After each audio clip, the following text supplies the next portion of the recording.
O mga igsoon, mayong adlaw na tong tanan, no? Nala kong gamayng tips ni aning ato ang mga igsoon nga namalitay sa online. Una, mga igsoon, kung mamalit og online, mag-expect na lang kita og delay. Kay nga naman, daghan man kayo na og agianan, daghan man kayo na og kargos nga magian para maabot ang parcel nato diri sa atong lugar. Like for example, anang uban overseas pa na. Overseas 5 to 8 days. So, may-expect lang itag delays. Muragan pa siya 10 to 12 days. Mag-expect na tana kay overseas man na. Labi na yung mga bagyo-bagyo. Ang uban local ra, okay ra na, 3 to 5 days. Pero bisan pa, mag-expect yapon tag-ingon ana mga igsoon. Kaya nga naman,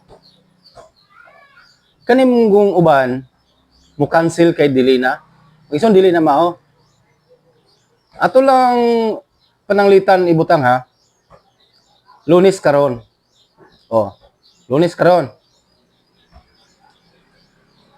So dili ta mo order og Lunes kay gamito nato og Huwebes. Dili na mao nga mindset igsoon. Online ni atong kapalitan, dili ni ingon nga duol ra, layo ni. Dapat nagitay allowance nga adlaw.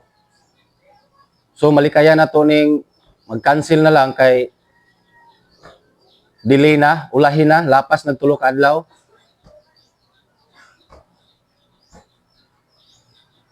Daghan kayo tag matamakan aning mga tao igsoon kaning mag-cancel ka. Una kaning seller. Ngano man, ang seller imbis mahalin ang produktuha sa lain, dili na niya ibaligya tungod kay ni order ka. So karon pag-abot sa inyo ha, pila ka semana imuhang gi-cancel kay nalapas. Dayong mabalik na sila ha. Nakatamak na ta sa atong isig katao. Ikaduha na itong matamakan igsoon, no? Ang atong mga couriers, gikan sa lugar sa seller, mapaasa man na napita gikan, padulong sa ato ang lugar, pila ka transport ang magian ana, pila ka balhin-balhin nga transport ang magian ana para lang maabot sa atong lugar. So karon og imo lang i-cancel,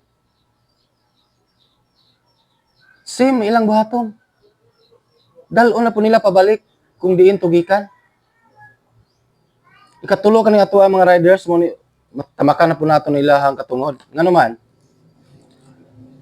Nanginabuhi ang riders, no? Naana sila delivery success rate nga giapas. Unya karon imong pansel gi-cancel ra tungod kay delay. Igsoon atong nauna-una ang mga butanga igsoon, dili na siya maayo. Ikaduha na to kini bitawng reschedule. Okay ra ning reschedule. Safe ang atong seller ani, safe ang atong courier ani. Adto ta sa rider. Same ra gyapon nga problema mga igsoon inana. Luoy kay atong mga riders. So hunahuna-hunon ta nato. Mo order ta online, dapat natay allowance nga adlaw. Kay kung mulapas na sila o pila ka adlaw tungod sa mga dili maayong panahon, ngayon na nga sistema ba? Hinaot punta sunod nga igsoon nga atong nauna-una ha. Nanatay mga allowance sa di pa ta mag-order. Kay bulos kayo, samaan niyo. Kisa may luoy ani, okay rag usa, daghan man. Mao bitaw ma'am. Na kay rights. Pero sa imong rights, daghan kag natamakan. Kay imo lang kaugalingon imong ginahuna, ang imo rang rights. Dili na siya maayo. Atong hunaon na itong isig katao. Atong hunaon na ito ang gipangbuhat. Gamito na ito ang rights. Gamito na ito atong rights para lang masatisfied atong kaugalingon. Pero daghan kay tag matamakan.